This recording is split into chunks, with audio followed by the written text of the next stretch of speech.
Good morning. Happy sunny Wednesday morning. I am Brian Nimhauser. This is another episode of Hawk Blogger Mornings, and we are going to have some fun today talking about one of the Seahawks breakout players of 2023, Boye Mafe. A lot to cover there. I think a player that some people have as underrated. Some people think maybe was out over his skis a little bit and is due for regression. We'll kind of talk through it. I've got some stuff to share with you. I'd love to hear your thoughts. And man, if you haven't already given the show a like and click subscribe, please do so. We're still growing the channel. We're up over 10,000 subscribers. We'd love to get to 20 and beyond. Need your help to do that. And if you haven't followed us on Instagram at Hawk Blogger, it takes just a second, and that is our tiniest little channel and could absolutely use some help in growing that as well. That is a place where it'll make it easier for us to actually reach out and get more interviews on the show. So you can help yourself by liking the Instagram account at Hawk Blogger so that we can more easily bring more people onto the show. I see good morning from Chris Clark, a YouTube member.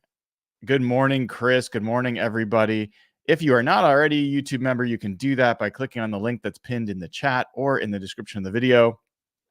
And I made the decision myself yesterday. Actually, yeah, it was yesterday. I got YouTube Premium. So if you want to go and have this show without ads, you can purchase that. There's at least a 1-month free trial, so you can take advantage of that too. And if you don't want to do YouTube Premium, you want a cheaper option, you can listen to this show ad-free by joining at patreon.com/hawkblogger. All the audio versions go up immediately afterwards, no ads. So we're going to get into Boye Mafe in just a second, but there was one, there's been a lot of great sound, good interviews coming out, and I always like to pull clips. There was one I was listening to last night that just put a smile on my face. This was Kayvon Wallace on the Wyman and Bob show, and this is him talking about his impressions of Seattle, and it just made me smile, and I think it'll be fun for you to hear as well. Here you go. So what's your impression of Seattle being out here practicing on the lake? Man, every day I see eagles, bro. It's a tree full of eagles. Yeah. Like, I've seen eagles in the zoo. I've seen eagles in a museum. I just seen them like just stand put in one place, but to see them in that natural habitat, wings open. So the East Coast got a lot of hawks. Yeah. So I always like be mistaking hawks for eagles, because you don't really know how big it is until you actually see one. So on the practice field, my first day on the practice field, I'm like, whoa, that's a whitehead. Yo, that's a human being. Like, their wingspans is like long. Like, it's incredible. And to see that every single day, that's by far my favorite part about being on the lake and being in Seattle, just seeing them eagles in a natural habitat. I seen one catch a fish this morning. Yeah. It's wild. Just swoop. And they don't even flop. They don't even flop. They just soar. Yeah. Oh, it's amazing. It's amazing. Hopefully you guys are able to hear that. I love that from Kayvon Wallace. I mean, everybody talks about the Eagles at the VMAC, and you almost never get the response you're really looking for. Because, either you're just in awe of nature that way or you're not. And Kayvon is a guy that I've actually become a sneaky fan of, watching him, his highlights, looking at his stats, how good of a tackler he is, his journey. It's a good interview. Check it out. Wyman and Bob show on Seattle Sports. And he talks about his journey, getting cut like last year from Arizona, playing for a few different teams. And that clip just in general just put a smile on my face, and hopefully it did the same for you. There is another clip I'm going to play for you here, and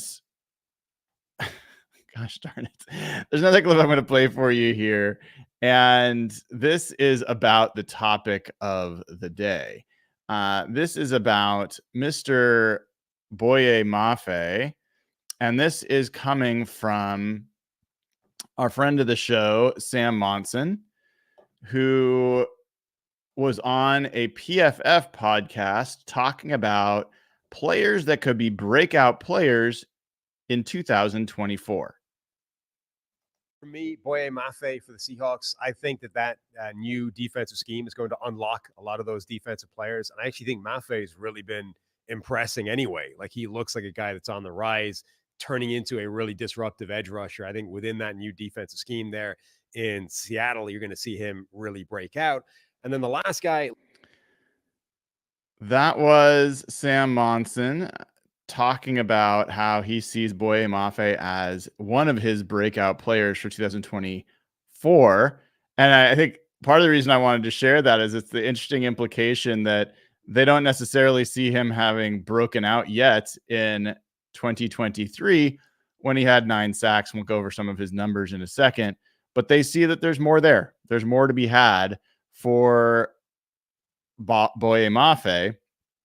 And I got to admit, when the Seahawks drafted Boye Mafe, I didn't know much about him. This was not when I was as into the draft as I've gotten into the past few years. And it was the combination of back-to-back picks, and they took Kenneth Walker as well. And I was pretty annoyed that they took a running back that high. And someone had told me that Boye Mafe was old. He's not that old, but they told me that he was old. So I just had an initial bad impression, but I didn't know much about him. And as a rookie, what I saw from Boye Mafe, because no matter what my initial reactions are, I just watch them play, and pretty quickly in practices and in games, I'm able to tell what we're going to have. And for most of his rookie season, Boye Mafe was a good run defender. That is where he stood out to me. He, especially in contrast to someone like Darrell Taylor, he was someone who could set an edge. He was someone who played with some physicality in setting the edge in the run game, and would make some plays, a few tackles for loss.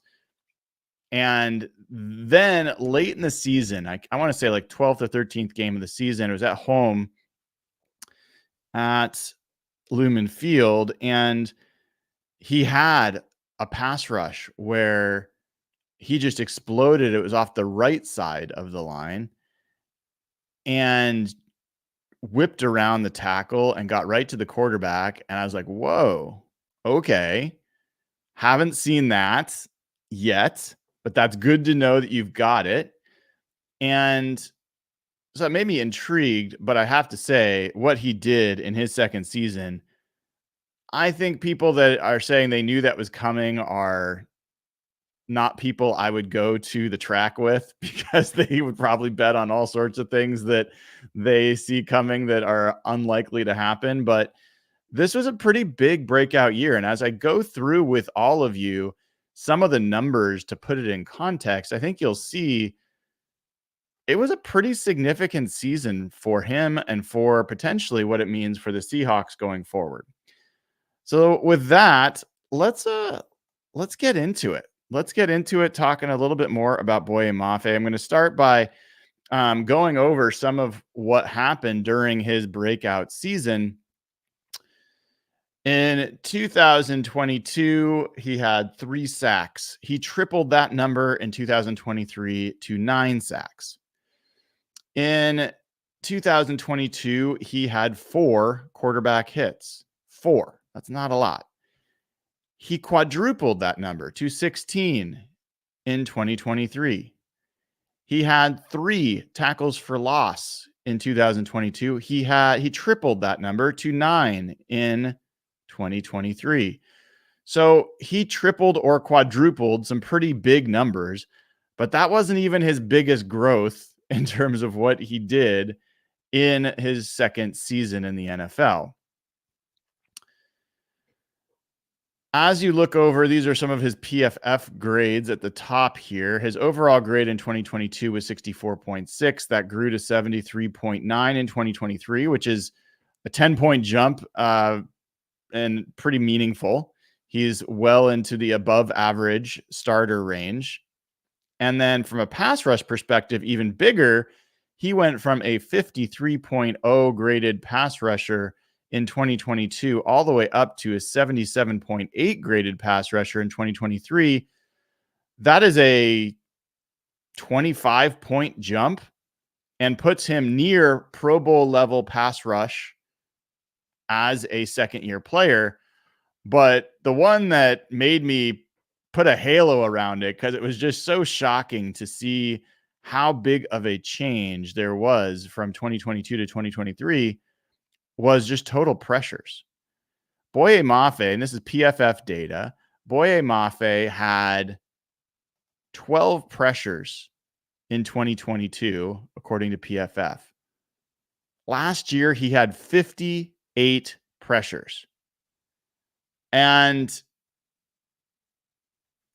that is something to behold. I talked about this the other day, that if you look at all the pressures in the NFC West, all the pass rushers, the Nick Bosas, the Arik Armsteads, the Javon Hargraves, the Leonard Williams, the Kobe Turners, and these are the guys that are, I guess, going to be there next year, this coming season, not the guys that were like Aaron Donald. I'm not going to include him in the list, for example. So we can pull Eric Armstead off there as well. But in any event, of the players that are going to be rushing the passer in 2024 in the NFC West, Boye Mafe had the second most pressures of any player in the entire division. The number one player was Nick Bosa, who had 95, to give you an idea. Still got room to go if you want to be alpha, but 58 pressures is a significant number. So just huge growth from Boye Mafe from year one to year two. But we're not even done kind of recapping a little bit of what happened last year. The true breakout part of Boye Mafe's season, some people may say it happened in preseason when everyone's saying, hey, this guy is looking like a different player. But Boye Mafe had a sack streak of 7 straight games. And I want to put into context, in case you've forgotten, how rare that is and what kind of feat that is. First, if you talk about the players who have done that recently, there was actually another guy who did it last year. Trey Hendrickson did it last year as well. He had a 7-game sack streak. Before that, 2021, Trey Hendrickson did it again, by the way. He had a 9-game sack streak. Robert Quinn in 2021 also had an 8-game sack streak.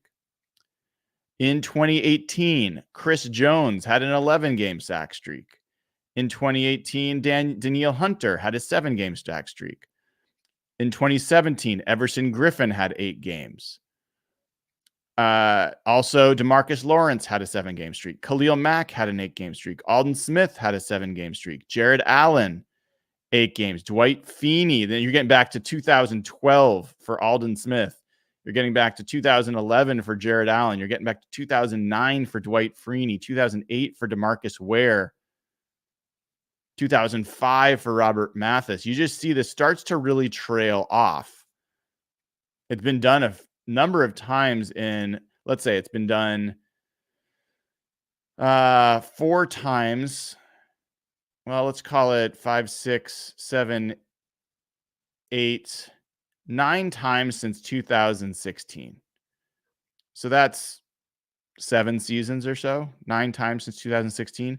Before then, it was done 1, 2, 3, 4, 5, 6, 7, 8, 9, 10, 11, 12, 13 times since 2000. So it has been, it was a rare feat previously. It's something that's been done a little bit more often recently, but I'm not done yet. that is players who have done these streaks at any point during their career. Boye Mafe did it in his second season. If you limit it to how many players have ever had a 7-game sack streak in either their first season as a rookie or their second season, that list I was just reading, which I didn't even get through all of it, it trims to 3 names. 3 names. Boye Mafe, Javon Curse in 1999, and Aldon Smith in 2012. That's it. That's all the names that have ever done this within their first 2 seasons in the NFL. And I one of the other things I like about this stat in general is some of the stats are going to start getting harder to assess because of 17-game seasons. And then eventually there'll be 18-game seasons. And so some of the counting stats, you have to do a per game evaluation on all this other nonsense.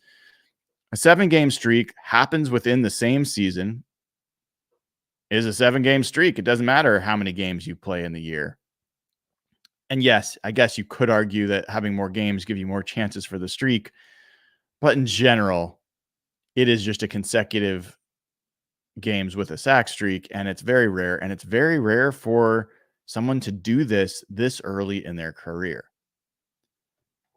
So Javon Curse in 1999, Aldon Smith in 2012. I mean, no one did it in the entire decade of the 2000s. One person did it in the 90s. One person did it in the 2010s.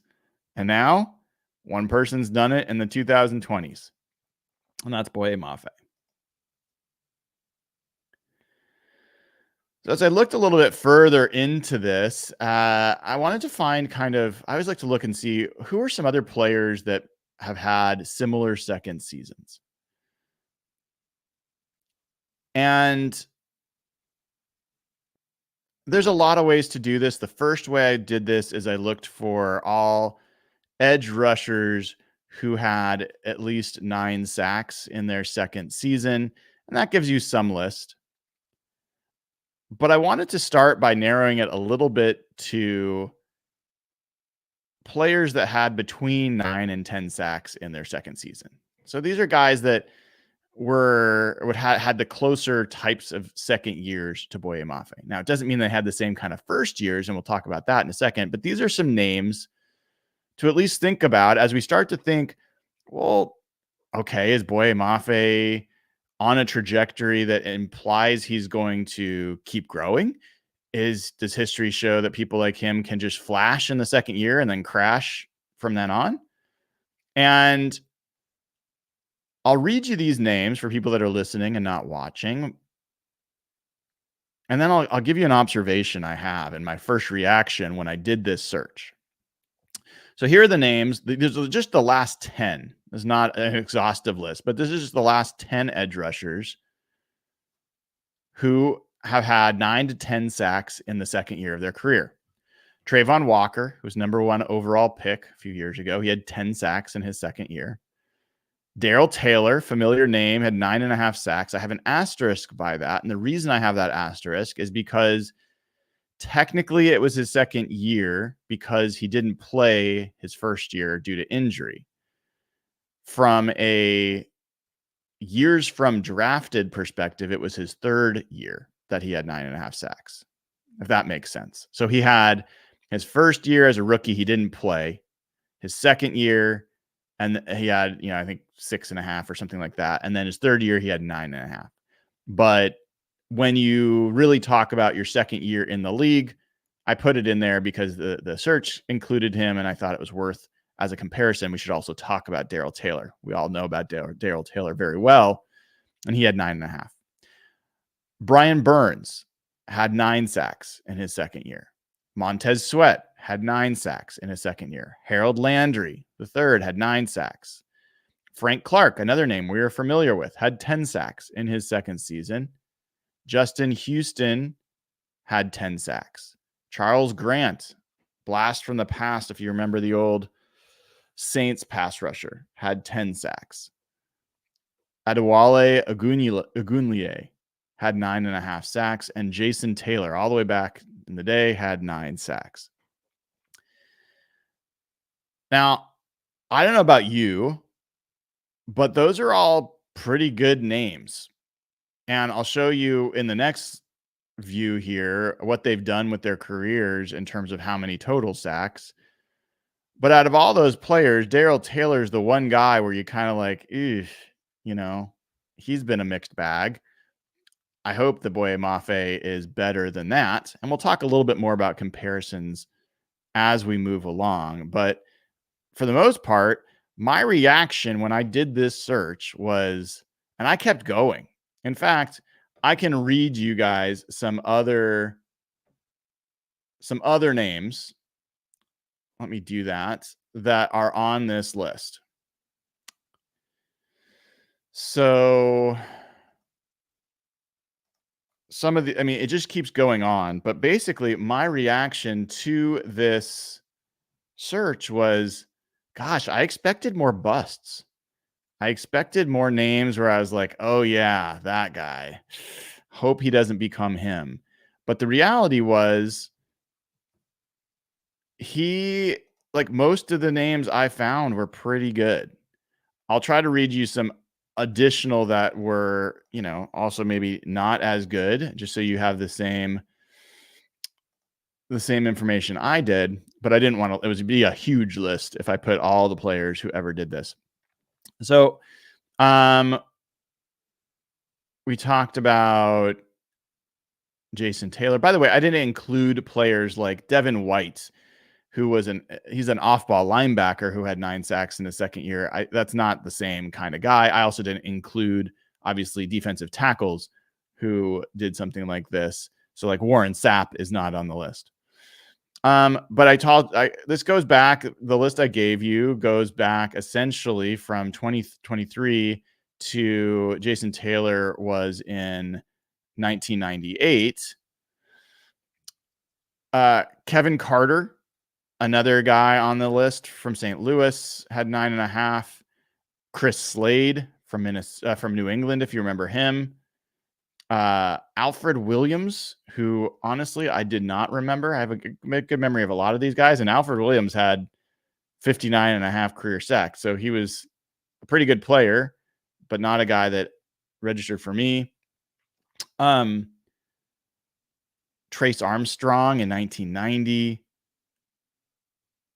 Marcus Cotton, that's a name from the past. I thought, yeah, he's an outside linebacker. So he counts. He's like probably the biggest bust you could imagine in this. He had 5 sacks as a rookie in 1988 and then 9 sacks in his second year.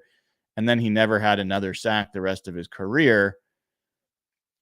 I don't know that he actually played a year in Seattle. I remember him coming to Seattle and feeling like, oh man, they're going to unlock him.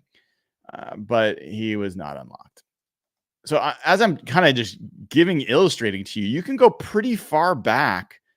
And I'm not skipping names. I'm not skipping the guys that are bad. Pretty much all the guys that are on this list, even, whatever you feel about Darrell Taylor, he's put up pretty good sack numbers, as a player in the NFL in general. So stood out to me just the guys that do this, for the most part, don't end up being bad players. There's a couple more to talk about that do give some cautionary tales. We'll talk about them in a second. This is the same list, but looking at their career sack totals. So Trayvon Walker, 13.5. Obviously, the younger they are in their careers, the lower potential for sack totals that they're going to have. Darrell Taylor, as I said, 21.5 sacks is not a bad total through 3 years for any player. Brian Burns, 46 sacks. Montez Sweat, 41.5. Harold Landry, 41.5. Frank Clark, 58.5. Justin Houston, 112. Charles Grant had 47 in his career. Ade Ogunleye had 67. If you don't remember him, he was quite a good pass rusher. Jason Taylor with the massive total of 139.5 sacks. So part of the reason I showed the career sack number here is just to give you an idea. All right, well, they had 9 to 10 in their second year, but was that this flash in the pan, and did they ever produce again? You can see from pretty much all of these numbers, other than, Darrell Taylor's early, Trayvon Walker's obviously very early, but the rest of these guys are all 40 plus sacks for their career. So none of them ended up being busts by any stretch or really regressing that much. But let's take a different look, a different way to look at this, which is who are the players? If you look at Boye Mafe over his first 2 years of his career, hopefully you guys can see this. The text gets a little bit smaller because I'm putting more people on there. This is looking at the first 2 years of a player's career and their sack total. Boye Mafe had 12 sacks over his first 2 years, 9 last year and 3 as a rookie.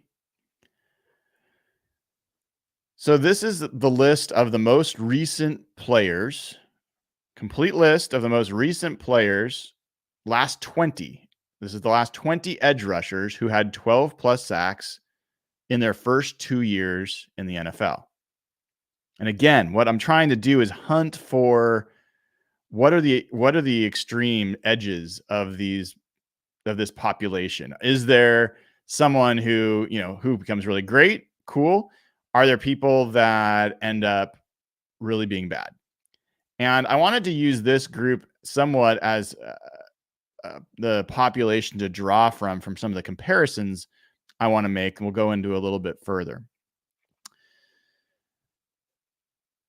So I did this. I ordered this not in by date or year of their second season, but in most sacks over their first 2 years to least. So Boye Mafe would end up at the bottom of this list. He makes the list because he has 12 sacks, but he'd be at the bottom. And so the very top, Micah Parsons, 26.5 sacks over his first 2 years. Then Aiden Hutchinson, 21 sacks through his first 2. Myles Garrett at 20.5. TJ Watt at 20. Vic Beasley, we'll talk about some more, at 19.5. Max Crosby at 17. George Karlaftis at 16.5. Brian Burns at 16.5. Darrell Taylor at 16. Montez Sweat at 16. Jalen Phillips at 15.5. Kayvon Thibodeau at 15.5. Sam Hubbard at 14.5. Harold Landry, Trayvon Walker, and Azeez Ojulari at 13.5. Bradley Chubb, Josh Allen, and Takk McKinley at 13. And then Gregory Rousseau at 12. And for those unfamiliar with Gregory Rousseau, he was drafted by the Bills in the first round in 2021. He had 4 sacks as a rookie, 8 sacks in his second year. And then last year, in case you're curious, he had 5 sacks. So he has 17 total in his career, but yes, he had 12 over his first 2 seasons. So again, as you look at this list or listen to those names, I don't think, are there many that when you hear their name, you kind of cringe and you're like, ugh, I hope he's not that. There are a couple that are somewhat in that category, but none of them are outright busts. None of them are, yeah, this guy just isn't good. The guys that kind of come close to that are someone like Vic Beasley, right? Vic Beasley was a guy who had a big year and then kind of faded away. I'm looking for his his specific numbers here. I thought I had it up, but in any event, Vic Beasley had a year where I think he had 15.5 sacks. And then went backwards from there. So Vic Beasley's career, he had 4 sacks in his first season, 15.5 in his second season, and then 5, 5, and 8. And then essentially was done after that. Didn't have a sack after that. Played for 2 teams in 2020, has not played since. And so he ended up his career with 37.5 sacks. And that year, that second year, he was a first-team All-Pro player. So I can't call him a bust, but he was a flash in the pan. He was somebody who did not have staying power. And so a guy that, you know, he ended up with basically being a 5-sack-a-year kind of guy. He had this one big breakout year. I do think Darrell Taylor is someone to talk about in this list. He had 6.5 sacks as a rookie, so he had double the sacks, more than double the sacks that Boye Mafe did as a rookie. And then he had 9.5 sacks in his second year. And then last year, he receded quite a bit. He had 5.5 sacks, his worst as a pro. He regressed as a pass rusher. He was a guy that a lot of people thought would be cut potentially. And there's some people that still wonder about whether he makes this roster.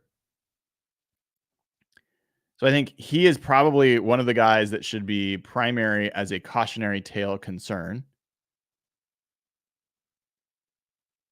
Outside of that, the only other guy that I think fits that description would be Takk McKinley.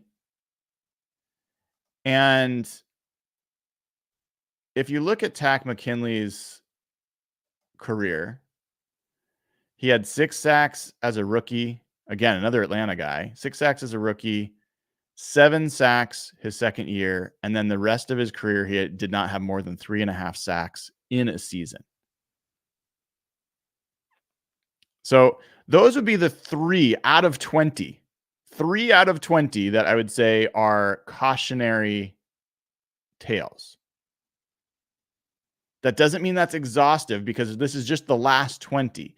Are there other players beyond this list that, you know, we could talk about? Let me give you a quick tour because it doesn't get much. It doesn't really get worse. In some ways, I might say it gets better.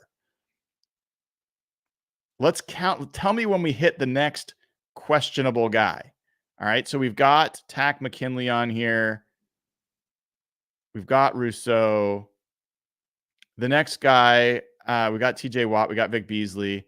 The next guy on this list of 12 plus sacks in their first 2 seasons, Joey Bosa, had 23. Dante Fowler, who had 12. And Dante Fowler has had an up and down career. He's had a number of years where he had 4 sacks, but he's had an 11.5 sack season. He's had 45 sacks in his career. But I'd say he's probably in the cautionary tale list. Marcus Golden, who had 12.5 sacks as a second-year player, had some years where he had 2 sacks, but then had a 10-sack season, 11-sack season. He has been pretty inconsistent in his big sack seasons and pretty low in the other ones. So maybe you want to consider that cautionary, but you're still talking about a guy that's had 3 double-digit sack seasons in his career. Danielle Hunter, Matt Judon, Yannick Ngakoue. Talked about Frank Clark. Khalil Mack. Preston Smith. Ziggy Ansah, Chandler Jones, Whitney Merciless, Olivia Newton, Olivia Vernon, Justin Houston, Ryan Kerrigan, Von Miller, Robert Quinn, Alden Smith, Carlos Dunlap, Brian Arakpo, Jason Pierre-Paul. I mean, you just keep going through. Clay Matthews, Cam Wake. It is it is a list of almost all very, very good rushers. There's not a lot of like, ooh, I hope he's not that. So I do think this is somewhat representative of a list. And so I did a few comparisons for us to kind of discuss together. And I'm eager to hear what you guys think as we go through. Now, there's a lot of ways to do comparisons. I'm not doing deep comparisons, film study comparisons, all that kind of stuff. But I do think let's look at a few players' careers and a few players' athletic traits and decide which ones we think might be relevant for Boye Mafe. The first one I'm going to kick off with is the one that I named the show about. Is Boye Mafe the next Brian Burns? And why I did that was because in my mind's eye, Brian Burns and Boye Mafe are kind of similar in their physical attributes. I didn't know if they were or not. That was just kind of what came to mind for me. And as I put their RAS scores up here, here's where they come out. So from a RAS total score perspective, Boye Mafe was a 9.91 and Brian Burns was a 9.90. So from that perspective, they are quite similar. From a arm length perspective, I want to call this out as a bit of a flag for Mafe and something that could affect his effectiveness as a pass rusher ongoing. His arm length is 32.6,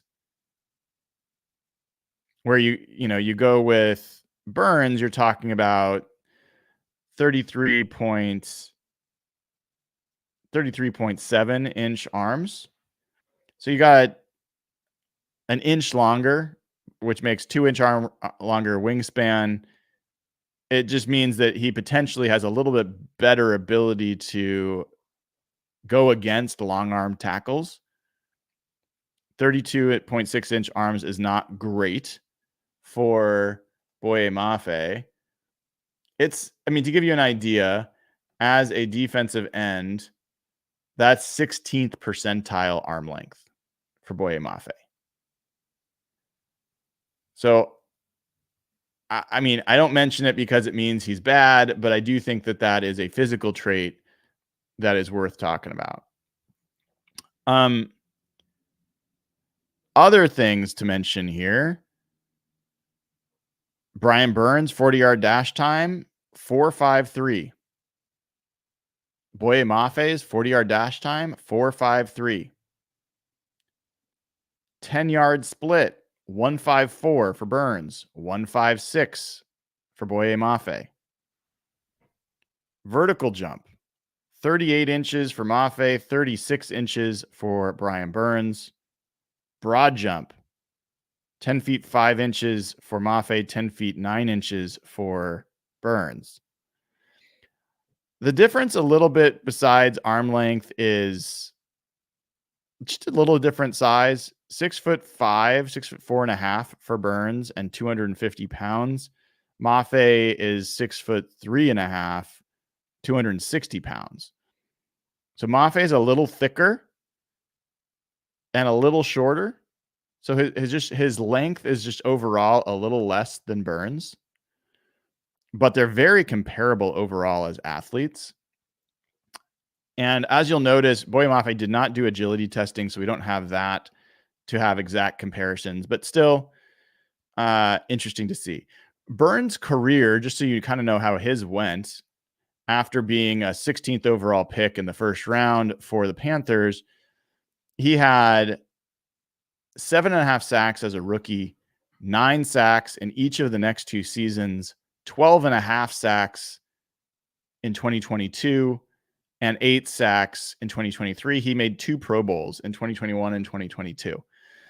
And for me, I think that there are some similarities in what I can imagine for Boye Mafe as an edge player. And I wanted to try to find pressure rate. See if I can find that for us real quick. I think that Boye Mafe to me does not profile as a TJ Watts, Myles Garrett, Nick Bosa type of edge rusher. And neither does Brian Burns. Brian Burns, who is a very valuable pass rusher, is not like, he's not a guy that just absolutely takes over games. And I'm not sure I believe that that's who Boye Mafe is either. Let me find last year, Burns. He had a 75.2 pass rush grade, so a lower pass rush grade. He had a 13.1% win rate. Boye Mafe had a 13.1% win rate. Exactly the same. Exactly the same. So I don't know. I think that these guys, for me, it's a pretty strong comparison, and I think is a reasonable, I don't know if it's a ceiling for Boye Mafe, but I think he's a reasonable target to have in mind for what you hope Boye Mafe can become. And it's going to be really important that he doesn't just fall back from 9 sacks to 5 sacks this year, but that he follows it up and maybe even scratches 10. You know, when Darrell Taylor and Uchenna Nwosu both had 9.5 in 2022, I was like, here we come. And then Darrell Taylor fell off the planet, and Uchenna Nwosu, even when he was playing, was not getting pressure at the same rate that he was in 2022. So, yeah, it is a question. It is a question. Next comparison I had, another guy that I think has some similar like type of athlete is Josh Allen for the Jaguars. And Josh Allen's an interesting one in that, let me pull up his numbers here. Josh Allen, oops, wrong Josh Allen. This is the hard part with Josh Allen. Josh Allen was the 7th overall pick by the Jaguars in 2019. He had 10.5 sacks as a rookie and then fell all the way down to 2.5 sacks the second year, partially due to injury. And then he was 7.5 sacks, 7 sack guy. And then last year, 17.5 sacks. So he was defensive rookie. He was 4th in voting, I guess, in defensive rookie of the year. He's AP. Oh, sorry. Yeah. Pro Bowl in 2 years out of his 5 in the NFL. A number of his years have been around 7 sacks. And then he's had a couple breakout sacks. And breakout years in terms of sacks. From an athletic profile perspective, he has shorter arms, not quite as short as Boye Mafe. He's got 33.5 inch, which are still about an inch longer than Mafe's. His overall athletic profile is just 9.74 versus 9.91 for Mafe. And height and weight, he's a little taller, so he's almost 6'5" versus 6'3.5" for Mafe, but weight-wise, closer than Brian Burns. 262 for Josh Allen, 261 for Mafe. And when you start looking at speed, Mafe really is a different athlete in that regard from Josh Allen. Mafe's 4.53, Allen 4.63. If you look at the 10-yard split, 1.56 for Mafe, 1.63 for Allen. To give you an idea, that's a 98th percentile 10-yard split for Mafe, where it was a 72nd, 73rd percentile 10-yard split for Allen.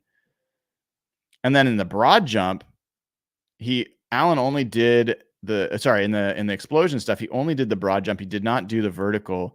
he had a 70th percentile 9-foot 10-inch broad, where Mafe was a 95th percentile broad jumper and a 96th percentile vertical jumper. So from an explosion standpoint, he grades out as an elite athlete. So athletically, you could really make the case Mafe is a better athlete than Josh Allen. There's nothing clearly that Josh Allen has other than arm length over Boye Mafe and just length in general, 1 extra inch in height. But from a general build perspective, they are pretty similar. The next guy that I had on the comparison list, Vic Beasley. So let's mix in one of the guys that things didn't go quite as well for, right? And Vic Beasley was a great athlete. So athletic profile wise, 9.87 versus 9.91 for Boye. But interestingly, his arm length, and this is of note, shorter than Mafe's, 32.5-inch arms. Boye's got 32.6. So 1 inch longer arms. From a speed perspective, same 40. Boye's got him a little bit on the 10-yard split. Vic Beasley was 159 versus 156. And then on the explosion grades, Beasley's got him beat there. 41-inch vertical versus 38. 10-foot 10-inch broad, which is crazy, versus 10.5. So, and then from a height and weight, 6'3". So Boye is actually taller than Beasley, and he weighs more than Beasley. Beasley was 246. So I think from an athletic profile perspective, you'd say, okay, Beasley was a pretty explosive athlete, very fast, very strong in the legs, and he actually has agility grades, which Boye doesn't. He's also elite there. But his height and weight didn't grade out as well. And his career is probably the number one like cautionary tale type of career for Boye Mafe. Like Boye, his first year was not that impressive. Boye had 3 sacks, he had 4. And yes, there's so many other numbers to look at, but I'm just going to some simple measures so we can all kind of stay in touch on this. But as a second-year player, he had 15.5 sacks. Boye had 9. And then from then on, you know, Beasley went 5, 8 sacks, and then out of the league. So I think that there's some things that went on there with also Dan Quinn being there at the time in Atlanta and what changed around that defense. But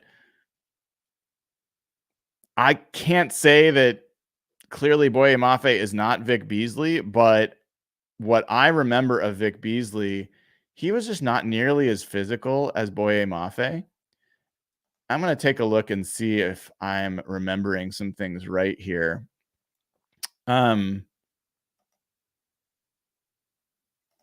So yeah, Beasley, well, he had some decent run defense grades. His tackling grades were always awful. 46 and below, pretty much. His peak pass rush grade was 79.9, which is pretty close to what Mafe had last year. Mafe was like 78. And his run defense grades kind of varied, but like 40s, 60s. He did have a few years where he was in the low 70s for a run defense grade. And I guess I just remember him getting pushed around a little bit. But I don't have a strong case to say this is clearly why Boye Mafe will not be Vic Beasley. I just instinctively, I don't think of them as very similar. And I part of what I really like about Boye Mafe is this guy, like every part of what I know about him is that he is a worker. He puts in the time. He is a professional. He is serious about his craft. I think he feels responsibility to his family for what he's doing. Just from a character perspective, I see him as quite a bit different than someone like Vic Beasley. And maybe I'm overweighing that, but generally I think that guys that have these fall-offs have other things creep in. Maybe they start believing their own press. Maybe they party too much. Maybe they, just take their foot off the gas a little bit. And I don't think that's going to be Boye Mafe. By the way, there was an interview with him yesterday that I heard from Mike Salk, and nothing against Mike in this case, but Boye did not give a great interview. It wasn't that he was being difficult. It was a very clinical, kind of bland set of answers. There's no real insight provided in that interview. Feel free to check it out yourself on seattlesports.com or whatever it is, the Mike and Salk, the Brock and Salk show. But I would have included clips of that if I thought anything was interesting. But the point is, he just also is just this steady dude. I just don't see him as being someone who's going to significantly fall off, at least in the effort he's putting into his profession. What we really don't know, and one thing that he did say that was somewhat interesting is he talked about the fact that he is being used in different ways. And we don't know what that means yet. I've talked about the fact that Draymond Jones, I think, is going to be getting edge snaps for sure. I think that's going to eat into Boye Mafe's snaps. So there's some things there to be aware of. I got a super chat from Garth Knights. Says, no joke, I love Mafe, and if I'm overweighting it, I don't care. Love it. I hear you, Garth, for sure. All right, let's keep going on some other comparisons. Another comparison, name that was on that list I showed earlier, George Karlaftis. So Karlaftis was a guy that was drafted by the Chiefs in 2022. He was, again, another first-round pick, 30th overall.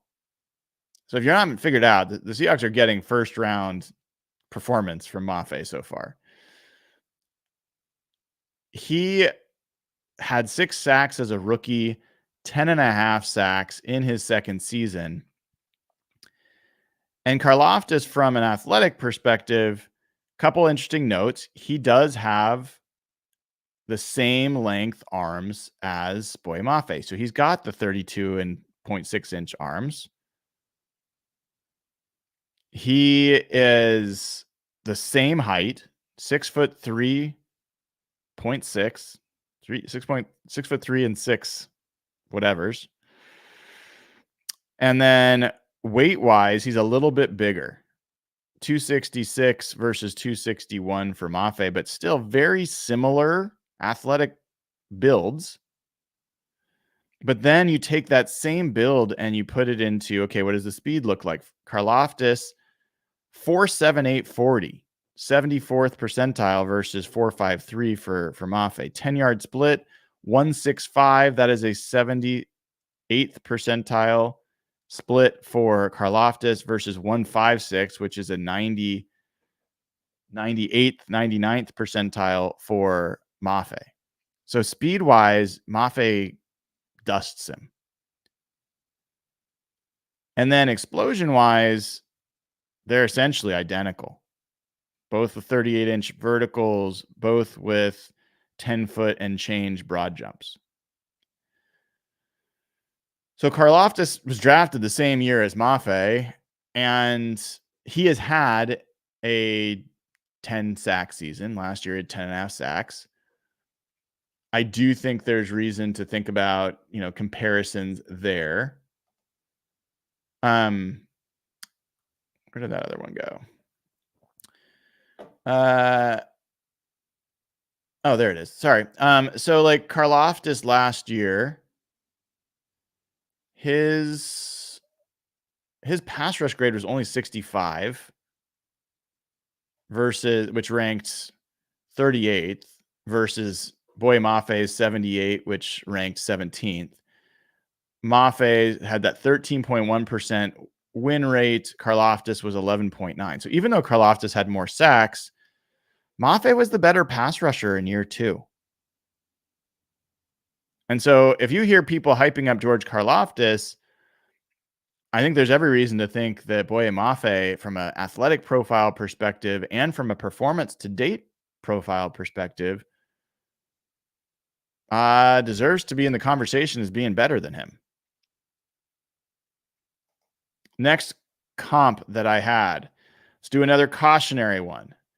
Takk McKinley. All right. Takk McKinley was drafted where?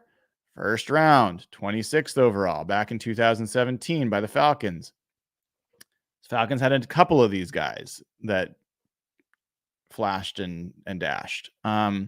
He had 6 sacks as a rookie, 7 sacks in his second year, and then 3.5, 1, 2.5. And then in 2022, he was on the Rams, had 0 sacks, and hasn't been in the league since. Athletically, these are two different dudes in a lot of different ways. Overall, Takk McKinley was a 6.85 RAS graded athlete, where you got Mafe at 9.91.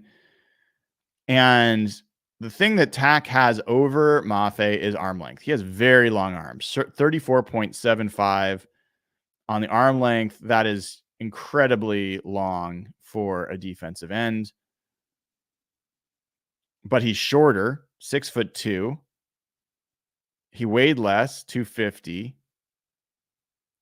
He did have similar speed, at least in the 40-yard dash. He was 4.59 versus 4.53.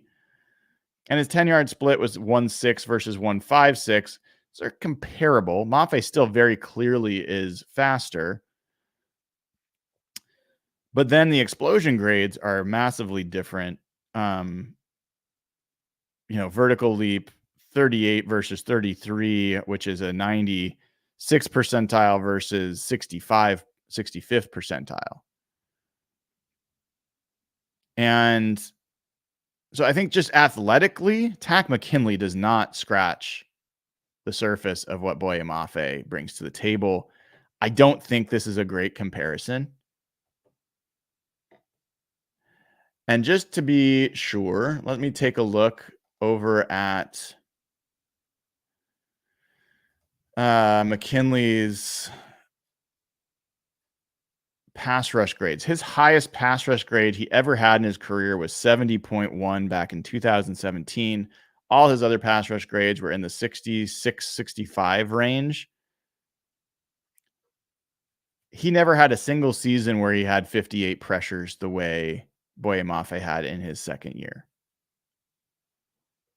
So I just don't know that this is a good comparison. Worth being aware of, but I don't think this is a great comparison. Let's keep going. This is another one that I think is an interesting and worthwhile challenger to Brian Burns for a good comp for Boye Mafe. Jalen Phillips is a guy that I think most people know. But if you don't, he's not as well known of a pass rusher. He was drafted in the first round by the Dolphins, 18th overall. He got a little bit more conversation this year because he had a medical issue that was supposed to retire him in college that he came back from, and was an issue as he was drafted. Latu also, people compared the two.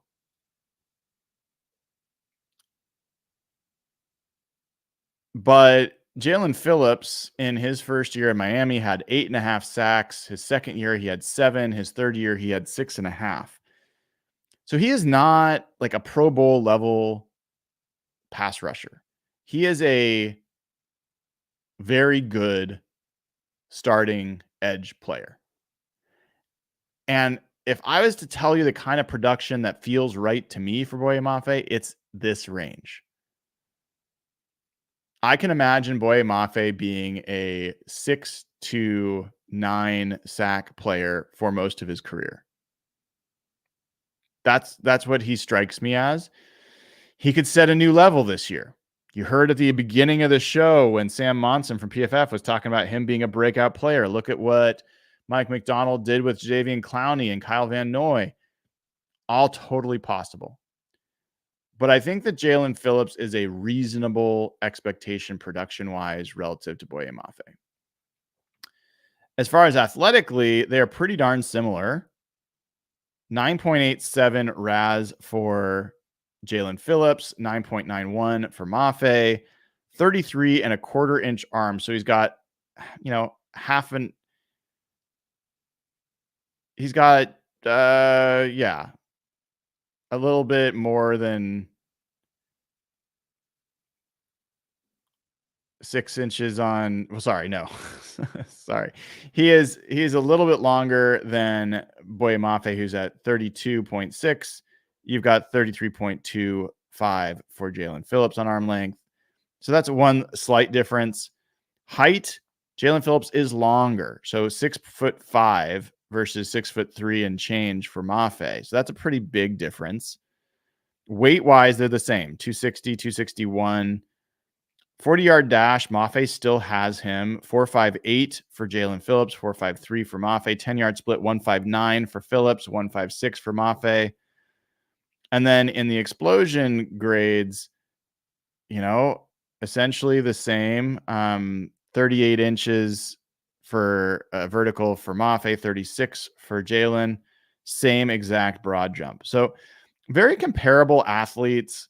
Phillips is a little bit longer. Mafe is a little bit faster. And if you look at Phillips from a total package perspective, he is a guy that is a decent run defender. He had a 77.7 grade in run defense last year, 74.8 the year before. So he's a complete player. He had a 90 pass rush grade in his second season. That dipped down to 71.2 last year.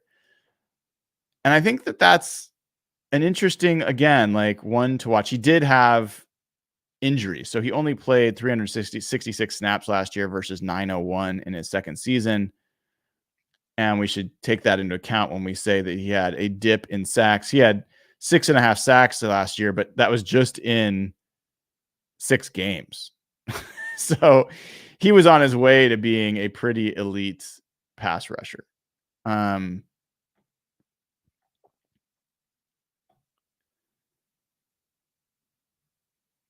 We've got another super chat from Garth, and sure, Garth.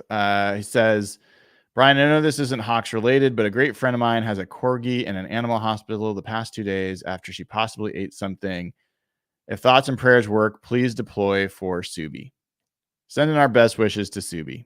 I just took my pup to get his vaccines updated so we can go into Banff later this month, and he was not too pleased. So I hope Subi heals up. Appreciate it. The super chat, Garth. So Jalen Phillips, I guess I have to reassess after realizing he was injured. He was on his way to being a Pro Bowl level pass rusher last year before the injury. His first year, his second year, he had pretty elite grades, like near all pro level grades from PFF, 88.8 overall, 90.1 pass rush. So maybe this is a good comp, but is a hope for what Mafe can become, as opposed to maybe a mid-tier. I was kind of thinking about Jalen Phillips as kind of a middle of the road comp. He might be a higher than that comp, but I think physically there's a lot of things that are pretty similar here. And I think Phillips is a decent comp in general. That was the last one I prepared any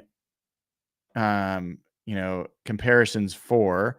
I'm curious for you all as we go back through this. Jalen Phillips, Takk McKinley, George Karlaftis, Vic Beasley, Josh Allen, Brian Burns. Of those guys, do any of them jump out to you as better comps for Boye Mafe? And the guy that we talked about, we wanted a comp, is Darrell Taylor. Problem with Darrell Taylor, a couple things. One, Darrell Taylor missed his rookie year. He redshirted his rookie year. So they're starting from very different positions. Darrell Taylor was 24 when he started his first game in the NFL. Boye Mafe was also 24, but it was his first season. For Darrell Taylor, it was technically his second year. So that's one difference. The other difference, Darrell Taylor did not have, because he was injured, he didn't have any athletic testing for me to really share with you all. He's a little bit taller and a little bit heavier at 267 than Boye Mafe.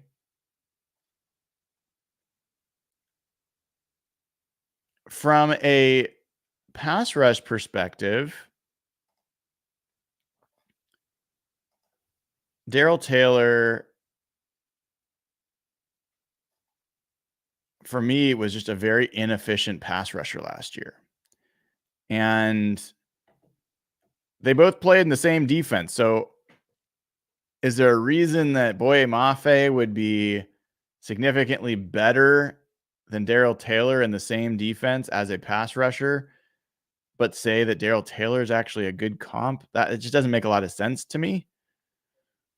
I mean, he took the same snaps in the same spot and with the same people around him and the same opponents and was better. And for what it's worth, the highest pass rush grade Darrell Taylor has ever had was 73.6 in his 2022 season. That was when he had 9.5 sacks, but he only had 27 pressures that year. And the most pressures he's ever had was as a rookie when he had 36. So the 58 pressures that Boye Mafe had just dusts him. And then also you add into the fact that he's just not a good run defender. His highest grade as a run defender in any year was as a rookie when he had a 47.1 run defense grade. I just think he and Mafe are different dudes. So I don't really think Darrell Taylor's a necessary compare. But I'm curious for all of you, of the names we've talked about, do any of these guys jump off the list? I'll even go backwards to the list of 20 edge rushers that had 12 plus sacks in their first 2 years, at least the last 20 edge rushers. I thought a little bit about Harold Landry. Harold Landry, 6'2", 252 pounds. So he is shorter and lighter than Boye Mafe. He had 4.5 sacks as a rookie. He had 9 sacks in his second year. So kind of similar. Then he had 5.5 sacks his third year and then 12 sacks his fourth year. He made the Pro Bowl that year. Then in the next year, he tore his ACL and missed the season. And then came back last year and had 10.5 sacks. Is he somebody that makes any sense as a comparison? I'll pull up his RAS profile. He had a decent RAS, 947. He does have the same length arms. His speed is not particularly close. He's a 4.6, 440. He did have 159 10-yard split, so that's pretty close. Does not have the same level of explosion, a full foot shorter on broad jump. So I think Harold Landry is a decent comp as well, if you're looking for other guys that make sense as comps. But in general, the guy that I end up with is Brian Burns. I think this is a decent comp for who he can be as a pass rusher. And I saw someone say he hasn't been a good run defender. He's been decent. He has been, last year he got a 62.7 run defense grade. He's had other years in the 60s for run defense, so that's not atrocious. And if you want to know, to be fair, Boye Mafe, from a run defense grade, actually dipped last year. He had been 69.6 as a rookie, dipped to 61.3 his last year. So not terrible, but not great. So I guess is my kind of conclusions as I look at all these comparisons, what I saw from Boye Mafe as a rookie, what I think I found in doing this research is there aren't a lot of guys that have 9 sacks in their second year that end up being bad players. It is the exception, not the rule. It's not even like 1 out of every 5 players. It's like 1 out of every 15. Or like maybe 1 out of every 10. That's bad. So that's pretty good. Of the players that have 12 sacks in their first 2 years, again, there's not a lot of bad players in that list. So the guys that do crop up, some of them, I think there are reasons outside of football that affected their trajectories. And I think the thing that could limit Boye Mafe this year more than him or his talent might be utilization and how many snaps he gets, how they use him relative to other players, rotation. They might have a heavy rotation. All those things are possible to impact his total numbers. But as far as his pass rush grade, his win percentage in doing his pass rushing, I think it's going to be pretty stable, and I think it's going to even improve potentially. I don't think it's crazy to think he's going to eclipse double-digit sacks this year. I also don't think it's crazy to think he could drop down to 6. So I think Boye Mafe his typical year is going to be between 6 and 9 sacks. That's my guess. If he shows more upside and he ends up being a 10 to, I can't imagine him 10 to 15 sack guy, maybe. I mean, that notion of 7 games in a row with a sack, and the only 2 guys to ever have done it before are in their first 2 years are Javon Curse and Alden Smith. That's pretty jaw-dropping. I mean, Javon Curse, for what it's worth, he had 14.5 sacks his first year, 11.5 sacks the second year, 10 after that. And then he did drop off a little bit, but he had 9.5, 7.5, 7.5, had 74 sacks for his career. Alden Smith, I think we all know the story there. Former Seahawk, Alden Smith. He had 14 sacks as a rookie and then 19.5 in his second year, and then 8.5 in 8 games, and then all the suspension stuff just blew up. He still ended up with 52.5 sacks in his career. But I just think Mafe's a guy that most of the league is still sleeping on, and he's an understated dude.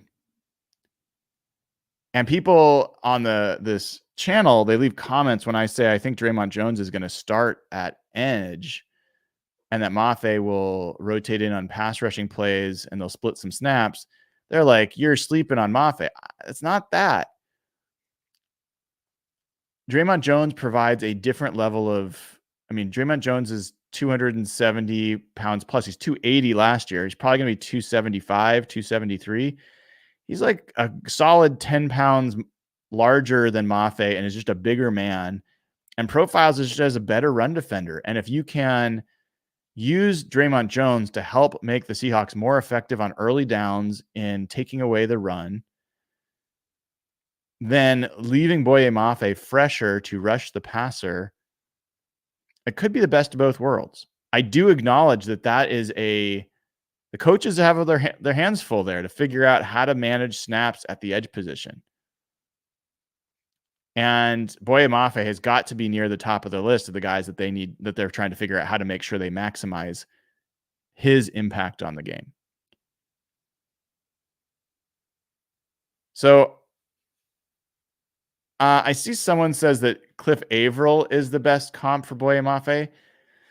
I don't know about that. Let's take a look at Mr. Averill's career, and I'll take a look at his athletic profile real quick. 5 sacks as a rookie, 5.5 his second year, 8.5 his third, 11 his fourth, then 9.5, 8, 5, 9, 11.5. End up with 74 for his career. Physically, 6'3", 260 is a good comp there. Let's see if we can grab some athletic testing scores. This is what I thought. Yeah, Cliff Averill was not the same kind of athlete that Boye Mafe is. Cliff Averill was an 8.69 RAS athlete. He was faster. He's the first guy I found that was faster than Mafe. 4.51 40 and 1.51 10-yard split.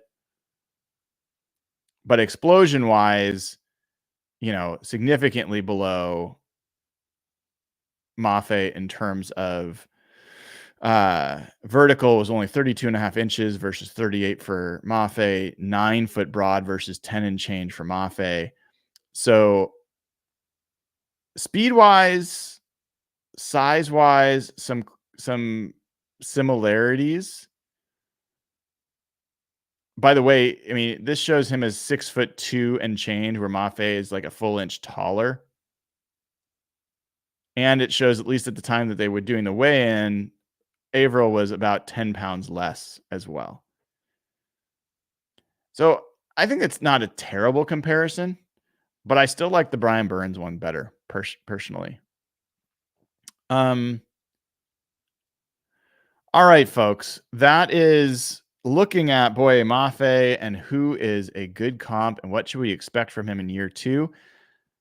Tonight, 5 o'clock, Jeff Simmons and I will be back for Real Hawk Talk. We are going to be talking about the offensive line and whether it's better or worse, and we're going to look through some different things there. We're also going to take Patreon questions, so it will be great to answer Patreon questions, and I'm sure there'll be other stuff that Jeff and I talk about. So tune in, 5 o'clock tonight. Tomorrow morning, we're going to see if it works. We've got some technical questions, but Bob Condotta of the Seattle Times will join me to talk about OTAs. Looking forward to that. Next Wednesday, Maura Dooley will be on the show from Seattle Sports, 710. I'm looking forward to talking to her. And I got some more good guests lined up coming soon. For now, want to wish you all a wonderful rest of your day. I'm Brian Nemhauser. You can find me on Twitter and Instagram at Hawk Blogger. And this has been another episode of Hawk Blogger Mornings. Take care.